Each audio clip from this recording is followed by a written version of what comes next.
Hello everyone, welcome to this video. इस video में हम मोस्ट इम्पॉर्टेंट एमपी हिस्ट्री के एमसीक्यूज प्रश्न उत्तर डिस्कस करने जा रहे हैं, जो कि आपके अपकमिंग एमपीपीएससी प्रीलिम्स और व्यापम एग्जाम के लिए बहुत ही ज़्यादा हेल्पफुल होंगे। इस वीडियो को प्रेजेंट कर रही हूँ मैं अमीशा जायसवाल। इसमें आपको टॉप 50 एमसीक्यूज प्रोवाइड किए जाएंगे एमपी हिस्ट्री के, जो कि आपके लिए बहुत ही ज़्यादा हेल्पफुल होंगे। तो इस वीडियो को जरूर देखिएगा और अपने दोस्तों के साथ भी शेयर कीजिएगा। फर्स्ट क्वेश्चन हम देखते हैं, राजा बनने से पूर्व अशोक किस प्रांत का राज्यपाल या गवर्नर था? चार ऑप्शन आपकी स्क्रीन में आपको दिख रहे होंगे, अवंती, निमाड़, सांची या विदिशा। तो राजा बनने से पूर्व अशोक अवंती प्रांत का राज्यपाल या गवर्नर था, ये आपको ध्यान रखना है। नेक्स्ट पॉइंट हम देखते हैं कि मौर्यकालीन राजा बिंदुसार ने अपने पुत्र अशोक को अवंती का राज्यपाल या नियुक्त किया। तो यहाँ पे हमको एक और पॉइंट पता चल गया कि अशोक के फादर का नेम बिंदुसार था। मौर्य काल में तीन प्रमुख राजा हम देखते हैं। मौर्य काल में सबसे पहले आ जाएंगे चंद्रगुप्त मौर्य, जिसने मौर्य वंश की स्थापना की। चंद्रगुप्त मौर्य के बाद आ जाएंगे आपके बिंदुसार, और बिंदुसार के बाद नेक्स्ट महत्वपूर्ण जो किंग हो जाएगा वो हो जाएगा अशोक। तो यहाँ पे हम देखते हैं चंद्रगुप्त मौर्य, फिर बिंदुसार और अशोक अवंती राज्य का राज्यपाल नियुक्त किया जाता है, यह आपको और ध्यान रखना है। नेक्स्ट क्वेश्चन में आगे बढ़ते हैं। गोपालगिरी किसका प्राचीन नाम था? दमोह, विदिशा, ग्वालियर या उज्जैन। अक्सर एग्जाम में पूछ लिया जाता है कि कौन से क्षेत्र का ओल्ड नेम क्या था, तो ये आपको ध्यान रखना है। तो गोपालगिरी ग्वालियर क्षेत्र का ओल्ड नेम हुआ करता था। Option number 3 is the right answer. Next question, Dasharna क्षेत्र का प्राचीन नाम था। तो कौन से क्षेत्र का प्राचीन नाम था? यहाँ पे ये पूछा गया है, विदिशा, दमोह, ग्वालियर या खंडवा। तो दशार्ण विदिशा क्षेत्र का प्राचीन नाम था। Option number 1 is the right answer. यहाँ पे मैं आपको एक लिस्ट प्रोवाइड कर दे रही हूँ कि कौन से क्षेत्र के ओल्ड नेम क्या थे। तो यहाँ पे आपके ओल्ड नेम लिखे गए हैं, तो यहाँ पे आप देख सकते हैं। तो यहाँ पे हम देख रहे हैं दमोह का जो ओल्ड नेम था टुंडीकेर था। जैसा कि मैंने आपको बताया, विदिशा को दशार्ण नाम से जाना जाता था, निमाड़ क्षेत्र को अनूप नाम से जाना जाता था, उज्जैन को अवंती के नाम से जाना जाता था, साथ ही उज्जैनी भी बोला जाता था, जबलपुर को त्रिपुरी, तेवर या जबालीपुरम के नाम से जाना जाता था, और ग्वालियर को गोपालगिरी या गोपांचल नाम से प्राचीन समय में जाना जाता था।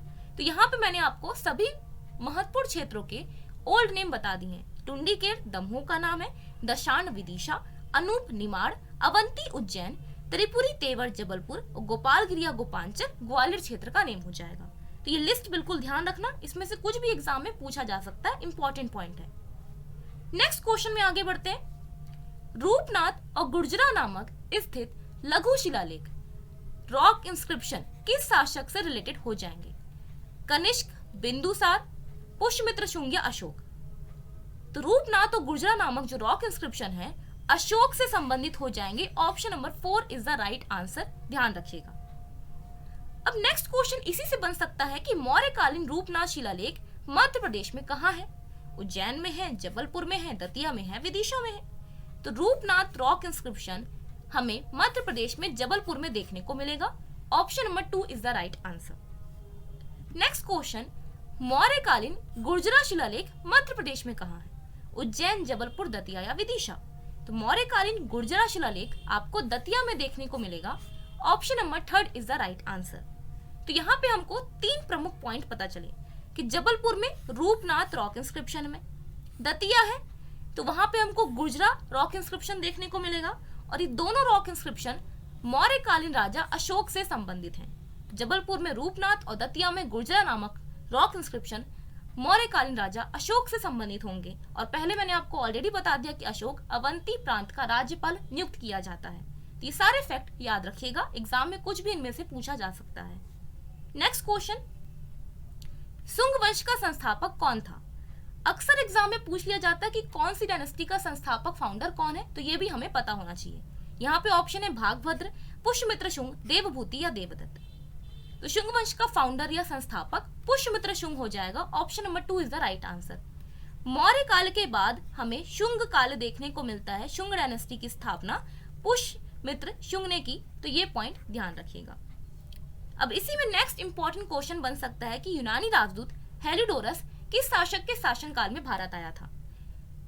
जो था शुंग काल में ही आता है भारत, तो कौन से राजा के टाइम पीरियड पे आया ये पूछा गया है।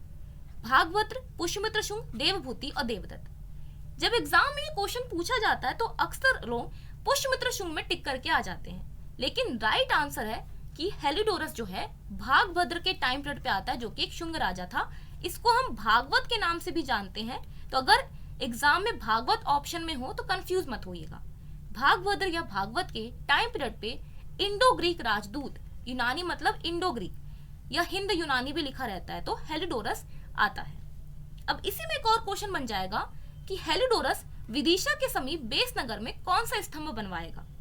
मयूर स्तंभ, गरुड़ स्तंभ, मेहरोली स्तंभ या इनमें से कोई नहीं। तो हेलिडोरस ने गरुड़ स्तंभ विदिशा में बनवाया था। Option number 2 is the right answer. ये बहुत ही इंपॉर्टेंट पॉइंट है, इसको तो बिल्कुल रट डालिए। अब इसी का एक और इंपॉर्टेंट पॉइंट बन सकता है कि हेलिडोरस द्वारा बनवाया गया गरुड़ स्तंभ वर्तमान में किस नाम से जाना जाता है।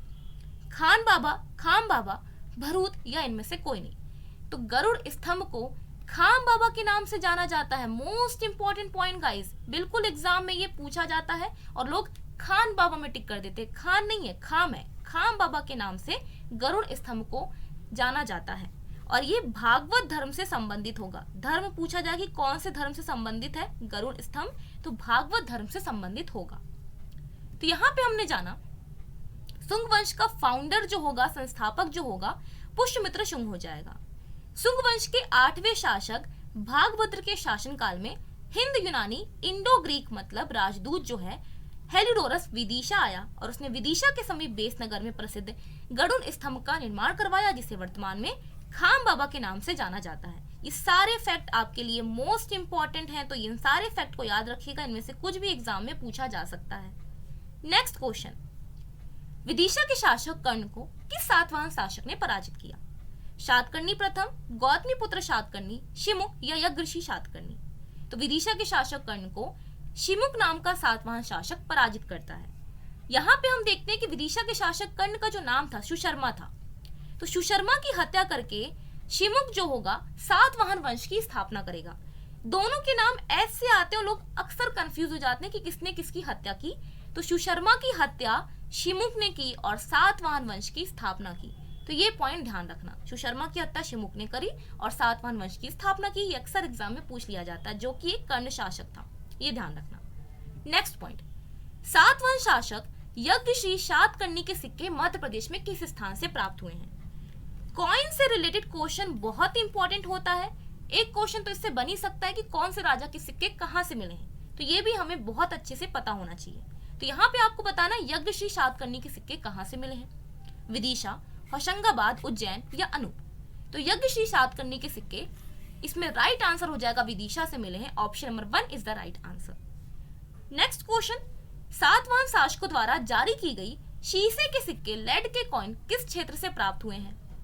त्रिपुरी, विदिशा, देवास या ऑल ऑफ द अबव। तो हम देख रहे हैं त्रिपुरी से सातवाहन शासकों के सिक्के हमें प्राप्त हुए हैं। Option number 1 is the right answer. ये बिल्कुल ध्यान रखिएगा। अब यहाँ पे मैं सारे पॉइंट लिख दी हूँ जो आपको ध्यान रखना है कि सातवाहन वंश का जो शासक था यज्ञऋषि शातकर्णी, इसके सिक्के हमको विदिशा से, तेवर जबलपुर से और देवास से प्राप्त हुए हैं। तो एग्जाम में कुछ भी ऑप्शन हो हमें पता होना चाहिए, विदिशा, तेवर और देवास से यज्ञऋषि शातकर्णी के सिक्के मिले हैं। फिर नेक्स्ट ऑप्शन है वशिष्ठ पुलुमावी के सिक्के, जो कि सातवाहन शासक, इसके सिक्के भिलसा और देवास से मिले हैं। और इसके अलावा सातवाहन वंश के शासकों ने जो शीशे के सिक्के चलवाए थे वो हमें त्रिपुरी, जबलपुर से देखने को मिलते हैं। तो ये पॉइंट आपको ध्यान रखना है, किसके सिक्के कहाँ से मिले। ये इंपॉर्टेंट पॉइंट है, ये पूरी स्लाइड बहुत ही ज्यादा इंपॉर्टेंट, इसको बिल्कुल रट डालिए। यज्ञऋषि शातकर्णी, विदिशा, तेवर और देवास से कॉइन मिले। वशिष्ठ पुलुमावी, भिलसा और देवास से कॉइन मिले। और सातवाहन वंश द्वारा जो लेड के कॉइन, शीशे के सिक्के जारी किए गए वो हमें त्रिपुरी, जबलपुर से देखने को मिलेंगे। और सातवाहन वंश का संस्थापक कौन था? शिमुक था। शिमुक ने किसकी हत्या की? सुशर्मा की। ये भी पॉइंट याद रखिएगा। नेक्स्ट क्वेश्चन में आगे बढ़ते हैं। मामा भांजा शैल आश्रय कहाँ स्थित है? शैल आश्रय मतलब रॉक शेल्टर्स। तो मामा भांजा रॉक शेल्टर्स कहाँ होगा? जबलपुर, होशंगाबाद, उज्जैन या भोपाल। तो मामा भांजा शैल आश्रय आपका होशंगाबाद में हो जाएगा। Option number 2 is the right answer. या फिर आपसे पूछा जाए आदमगढ़ शैल चित्र कहाँ है, तो आदमगढ़ शैल चित्र भी आपका होशंगाबाद में होगा। Option number 2 is the right answer. तो मामा भांजा शैलाश्रय या आदमगढ़ शैलचित्र ये दोनों होशंगाबाद में स्थित है, जिससे हमको पाषाण काल के बारे में जानकारी मिलती है, स्टोन एज के बारे में जानकारी मिलती है। अब इसमें बहुत सारे क्वेश्चन बन सकते हैं, कौन से शैलाश्रय कहाँ है। तो दूसरा इंपॉर्टेंट क्वेश्चन है, दाता शैलचित्र, दाता रॉक पेंटिंग्स कहाँ स्थित है। शैलचित्र मतलब आपका रॉक पेंटिंग्स। तो बिजावर छतरपुर, करसा मुरैना, चंदेरी अशोकनगर या पचमढ़ी होशंगाबाद। तो दाता शैलचित्र आपको बिजावर छतरपुर में देखने को मिलेगा। Option number 1 is the right answer, ये पॉइंट ध्यान रखिएगा। नेक्स्ट आपका बन सकता है, लिखी छाछ शैलाश्रय कहाँ स्थित है। तो ऑप्शन फिर से बिजावर छतरपुर, करसा मुरैना, चंदेरी अशोकनगर या पचमढ़ी होशंगाबाद। तो लिखी छाछ शैलाश्रय आपका करसा मुरैना में होगा। अब यहाँ पे 2 पॉइंट है, एक आपका लिखी छाछ हम देखते हैं और एक आपका लिखी दांत भी है। तो इसमें लोग अक्सर कंफ्यूज हो जाते हैं। तो यहाँ पे पहले लिखी छाछ का मैं बताती हूँ। हम देख रहे हैं कि आप सभी को पता होगा, छाछ के बारे में आप सभी ने सुना होगा। तो छाछ जो कि दूध से बनता है वो हम देख रहे हैं कि छाछ हम देख रहे हैं कड़वा निकला और मुंह हमारा कड़वा हो गया। तो इस तरह से आ सकते हो, करसा, कड़वा से करसा और मुंह से मुरैना। जिसको याद नहीं रहता उसके लिए मैं ट्रिक बता रही हूँ, लिखी छाछ शैलाश्रय करसा मुरैना। हमने छाछ को खाया और उससे वो हमारा जो मुंह था कड़वा हो गया, तो करसा मुरैना, ये ट्रिक आप याद रख सकते हो। अब नेक्स्ट हम देखते हैं लिखी दांत कहाँ आपको देखने को मिलेगा। तो लिखी दांत का यहाँ पे देखो पूरी लिस्ट आपको प्रोवाइड की गई है कि लिखी छाछ का करसा मुरैना हो गया। लिखी दांत हम देख रहे हैं कि चंदेरी अशोकनगर में ये शैलचित्र आपको देखने को मिलेंगे। तो वहां के चंदेरी के लोगों के दांत काफी ना अच्छे होते हैं, इस तरह से याद रखो। तो लिखी दांत शैलचित्र चंदेरी अशोकनगर में पाया जाएगा। तो लिखी छाछ करसा मुरैना और लिखी दांत शैलचित्र चंदेरी अशोकनगर में हो जाएगा। ये पॉइंट हमने और जाना। नेक्स्ट क्वेश्चन है आपका, इसका तो आंसर मैंने बता दिया कि आपका क्या हो जाएगा, चंदेरी अशोकनगर, लिखी दांत शैलचित्र। रानी माची शैलाश्रय कहाँ स्थित है। चित्रंगी सिंगरौली, कांति होशंगाबाद, चंदेरी अशोकनगर, पचमढ़ी होशंगाबाद। तो इसको इस तरह से याद रखना कि रानी मासी हमारी रहती थी चित्रंगी सिंगरौली में। तो option number 1 is the right answer. रानी मासी कहाँ रहती है, चित्रंगी सिंगरौली में। तो रानी माची शैलाश्रय चित्रंगी सिंगरौली में हमें देखने को मिलेगा। तो इस तरह से आप याद रख सकते हैं, एग्जाम में पूछा जाए तो बन जाएगा। यहाँ पे देखिए नोट्स में भी आपको प्रोवाइड किया गया रानी माची शैलाश्रय चित्रंगी सिंगरौली।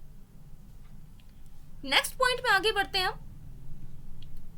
चूरनागुंदी शैलचित्र कहाँ स्थित है। चित्रंगी सिंगरौली, कांति होशंगाबाद, चंदेरी अशोकनगर, पचमढ़ी होशंगाबाद। जो चूरनागुंदी शैलचित्र या रॉक पेंटिंग्स आपको कांति होशंगाबाद में देखने को मिलेंगे। Option number 2 is the right answer. तो ये जो शैलचित्र हमने डिस्कस किए, इससे अक्सर क्वेश्चन एग्जाम में बनते हैं। ये सारे पॉइंट इंपॉर्टेंट है गाइस, ध्यान रखना। नेक्स्ट क्वेश्चन है, निशानगढ़ काजरी शैलचित्र कहाँ है। चित्रंगी सिंगरौली, कांति होशंगाबाद, चंदेरी अशोकनगर या पचमढ़ी होशंगाबाद। तो यहाँ पे देखो इसको एलिमिनेट कर सकते हो। चित्रंगी सिंगरौली में क्या बताया आपको, रानी माची, तो ये तो होगा नहीं। कांति होशंगाबाद भी जस्ट हमने देखा अभी, चूरनागुंदी हो जाएगा यहाँ पे, तो ये भी नहीं होगा। चंदेरी अशोकनगर में क्या बताया, लिखी दांत बता दिया, तो ये भी नहीं होगा। तो बचा क्या, पचमढ़ी होशंगाबाद। इस तरह से एलिमिनेट करके भी आंसर सॉल्व किए जाते हैं। तो ये आपको ध्यान रखना है कि निशानगढ़ काजरी शैलचित्र पचमढ़ी होशंगाबाद में हो जाएगा। तो यहाँ पे मैं आपको पूरा स्लाइड में लिख के दे दी हूँ कि कहाँ पे कौन सा रॉक शेल्टर या रॉक पेंटिंग है। एक बार ये पूरा हम देख लेते हैं। तो सबसे पहले हमने देखा लिखी छाछ शैलाश्रय, तो छाछ हमने खाया, मुंह कड़वा हो गया, तो करसा मुरैना। लिखी दांत शैलचित्र, कहाँ के लोगों के दांत काफी हमको चमकते हुए देखने को मिलेंगे, चंदेरी अशोकनगर। ये दोनों पॉइंट अक्सर कंफ्यूज करते हैं, इसलिए मैंने ट्रिक बता दी है जो आप याद रख सकते हो, लिखी छाछ और लिखी दांत। फिर आता है दाता शैलचित्र। दाता शैलचित्र हमको बिजावर छतरपुर में देखने को मिलेगा।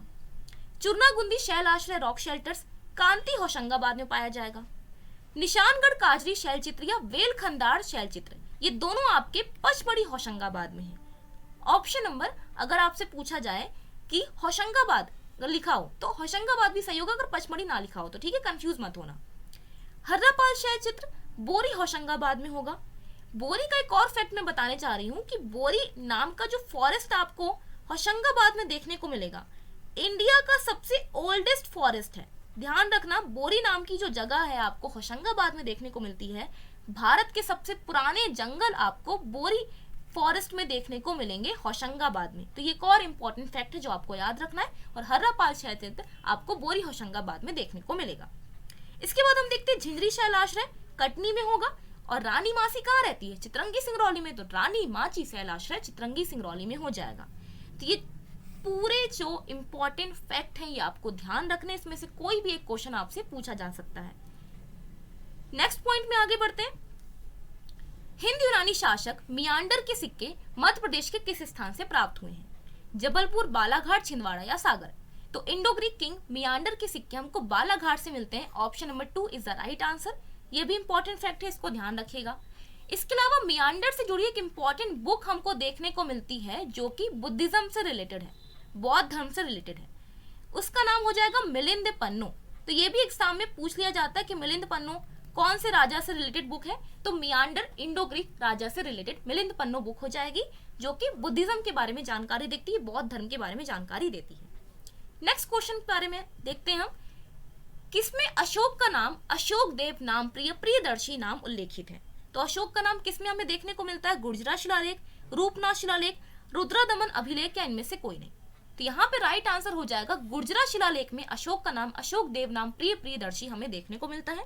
और जैसा कि मैं आपको ऑलरेडी बता चुकी हूँ, गुर्जरा शिलालेख कहाँ हो जाएगा? दतिया में। तो ये पॉइंट याद रखिएगा। नेक्स्ट क्वेश्चन में आगे बढ़ते हैं। गुप्त काल तक किस क्षेत्र का नाम काकनाड बाट था? मोस्ट इंपॉर्टेंट क्वेश्चन जो बहुत कम लोगों को पता होता है। तो काकनाड बाट किसका नाम था? बेसनगर, सांची, अवंती या त्रिपुरी? तो गुप्त काल तक हम सांची क्षेत्र का नाम देखते हैं काकनाड बाट हुआ करता था। यहाँ पे देखिए और भी फैक्ट हमको पता चल रहा है कि सांची का स्तूप मौर्य शासक अशोक ने बनवाया था। और मोस्ट इंपॉर्टेंट पॉइंट कि सांची की स्तूप की खोज 1818 में जनरल टेलर ने की है। तो ये भी एग्जाम में पूछ लिया जाता है कि सांची की स्तूप की खोज किसने की और कब की? 1818 में जनरल टेलर ने की। सांची की स्तूप को मौर्य शासक अशोक ने बनवाया और गुप्त काल तक सांची क्षेत्र का नाम काकनाड बाट हुआ करता था। ये सारे फैक्ट याद रखिएगा। नेक्स्ट पॉइंट में आगे बढ़ते हैं। कौन से शिलालेख में अशोक के कलिंग युद्ध के बारे में जानकारी मिलती है? 7वें नंबर का शिलालेख, 12वें नंबर का शिलालेख, 13 या 14 नंबर का शिलालेख? Rock inscription. तो यहाँ पे अशोक के कलिंग युद्ध के बारे में जानकारी हमको किससे मिलती है ये पूछा गया है। तो 13 नंबर का जो शिलालेख है उससे हमको अशोक के कलिंग युद्ध के बारे में जानकारी मिलती है। अशोक ने 261 बिफोर क्राइस्ट में कलिंग क्षेत्र जो कि उड़ीसा में आपको देखने को मिलेगा उसमें अटैक किया और कलिंग की राजधानी तोसली पर अधिकार किया। इस कलिंग युद्ध में लाखों की संख्या में लोग मारे जाते हैं, घायल होते हैं, तो बहुत सारा रक्तपात होता है जिसकी वजह से अशोक का हृदय परिवर्तित हो जाता है और वो बुद्धिज्म को अपना लेता है। तो 13वें शिलालेख में हमको इन सभी के बारे में जानकारी मिलती है। कलिंग युद्ध के बारे में जानकारी जो कि 261 बिफोर क्राइस्ट में हुआ, ये भी पूछा जा सकता, तो ध्यान रखना। और अशोक का फिर हृदय परिवर्तित हो गया, इसके बारे में भी जानकारी हमको 13वें नंबर के शिलालेख से मिलेगी। नेक्स्ट क्वेश्चन में आगे बढ़ते हैं। कौन से शिलालेख में अशोक ने पशु बलि की निंदा की है? 7th, 5th, 2nd या 1st नंबर के शिलालेख में? तो राइट आंसर हो जाएगा 1st शिलालेख में अशोक ने पशु बलि की निंदा की है। तो option number 4 is the right answer. ये भी फैक्ट ध्यान रखिएगा। नेक्स्ट पॉइंट में आगे बढ़ते हैं। कौन से शिलालेख में भेरी घोष की जगह अब धम्म घोष होगा, इसकी जानकारी मिलती है? Most important question. अब यहाँ पे क्वेश्चन का मतलब ये है भेरी घोष की जगह धम्म घोष होगा।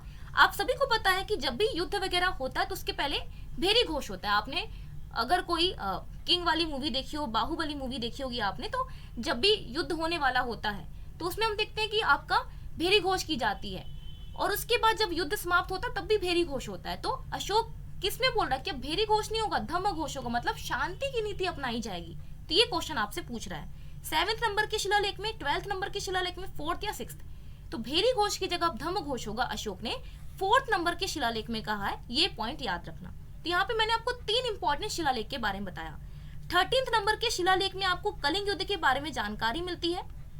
कलिंग उड़ीसा का क्षेत्र था, ये आपको ध्यान रखना है। कलिंग युद्ध कब हुआ? 261 बिफोर क्राइस्ट में।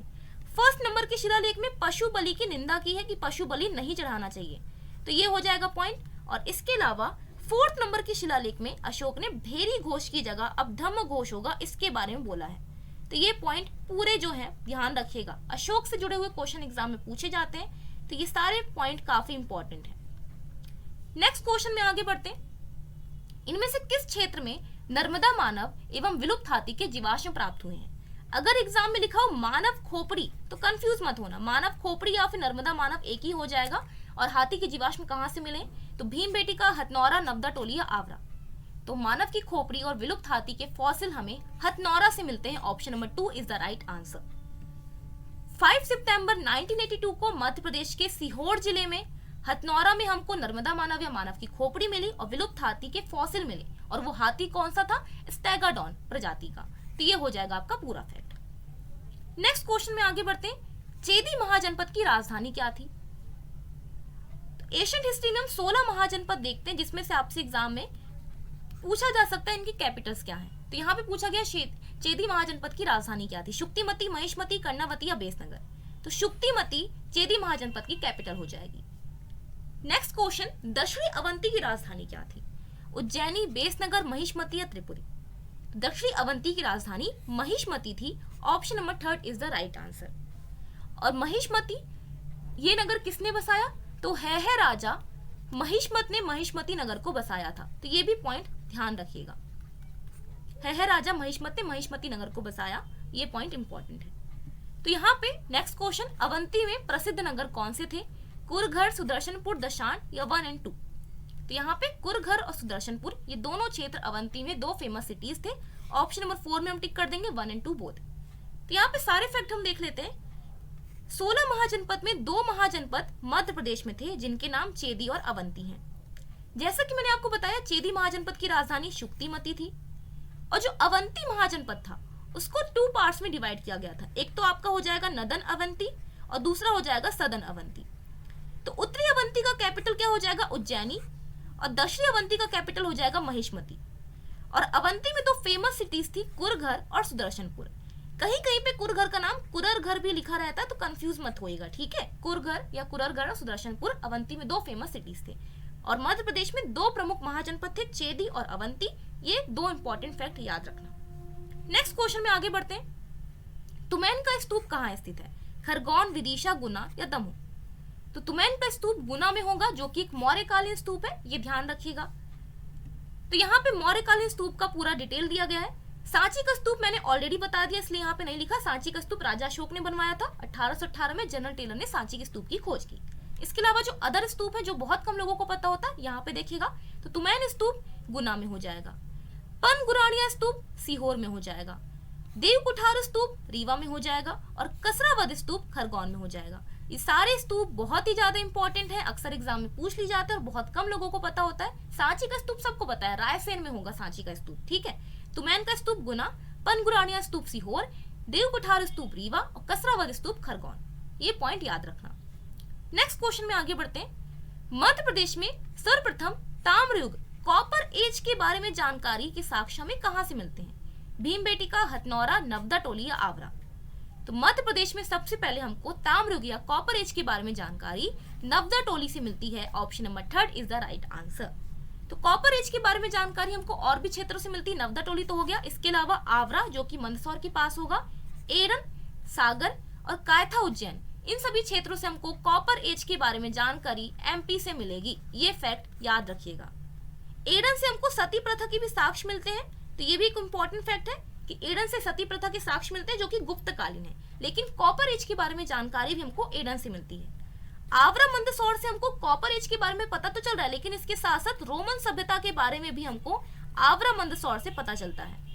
और कायथा, उज्जैन में हमको मिट्टी के बर्तन मिले हैं, तो मृदभांड परंपरा की जानकारी हमको कायथा, उज्जैन से मिलती है। तो ये सारे फैक्ट आपके इंपॉर्टेंट है, ध्यान रखना। और नवदा टोली से सबसे पहले हमको कॉपर एज के बारे में जानकारी मिली मध्य प्रदेश से। तो यहाँ पे नेक्स्ट क्वेश्चन है, मालवा की मृदभांड परंपरा किस क्षेत्र में देखी जा सकती है? कायथा, इंद्रगढ़, एरन या आवरा? जैसा कि अभी मैंने आपको बताया, मालवा के मिट्टी के बर्तन कहाँ से मिले? कायथा से। तो मृदभांड मतलब मिट्टी के बर्तन ही होता है, तो मालवा की मृदभांड परंपरा हमको कायथा, उज्जैन से देखने को मिलेगी, जहां से हमको कॉपर एज के बारे में भी जानकारी मिलती है। तो कायथा, उज्जैन की खोज 1964 में वीएस वाकड़कर ने की, और यहाँ पे भूरे रंग के मिट्टी के बर्तन हमें प्राप्त हुए हैं, जिसको मालवा की मृदभांड परंपरा कहा जाता है। नेक्स्ट पॉइंट में आगे बढ़ते हैं।